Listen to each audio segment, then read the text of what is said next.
യേശുവിൽ പ്രിയപ്പെട്ടവരെ, 2000 വർഷങ്ങൾക്ക് മുമ്പ് ഈശോ പറഞ്ഞ വചനങ്ങൾ ഇന്നും പ്രസക്തമായി നമ്മളെ പ്രചോദിപ്പിച്ചുകൊണ്ട്, നമ്മളെ വിശുദ്ധീകരിച്ചുകൊണ്ട് നമ്മളുടെ കൂടെയുണ്ട്.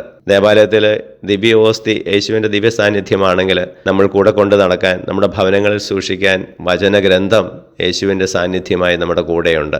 ഈ വചനത്തെക്കുറിച്ചുള്ള വ്യാഖ്യാനങ്ങൾ ഒത്തിരി വ്യത്യസ്തമായതും വന്നും പോയും ഇരിക്കും. ലോകത്തിൽ ഒത്തിരിയേറെ മാറ്റങ്ങളുണ്ടാകും. എന്നാൽ വചനം എന്നും നിത്യം നിലനിൽക്കുന്നു. ഈ വചനം ധ്യാനിച്ച് പ്രാർത്ഥിച്ച് യേശുവിൽ വിശ്വാസം അർപ്പിച്ച വിശുദ്ധാത്മാക്കൾ പറഞ്ഞിട്ടുള്ള നല്ല വാക്കുകൾ പോലും നമ്മളിന്ന് സൂക്ഷിക്കുന്നുണ്ട്, ധ്യാനിക്കുന്നുണ്ട്.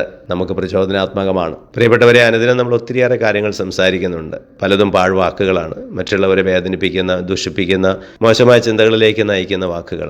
നമുക്കതൊക്കെ തിരുത്താം. നല്ല വാക്കുകൾ ഹൃദയത്തിൻ്റെ തികവയിൽ നിന്ന് പറയാൻ, പ്രചോദിപ്പിക്കുന്ന, മറ്റുള്ളവരെ നന്മയിലേക്ക് നയിക്കുന്ന, പ്രോത്സാഹിപ്പിക്കുന്ന വചനങ്ങൾ പറയാൻ നമുക്ക് സാധിക്കട്ടെ. മനുഷ്യൻ പറയുന്ന ഓരോ വ്യർത്ഥവാക്കിനും അന്ത്യവിധിയുടെ നാളിൽ കണക്ക് ബോധിപ്പിക്കേണ്ടി വരുമെന്ന ഈശോയുടെ വചനം നമുക്ക് മറക്കാതിരിക്കാം. ഈശോയെ, ഞങ്ങളെ അനുഗ്രഹിക്കണമേ, ഇപ്പോഴും എപ്പോഴും എന്നേക്കും. ആമേൻ.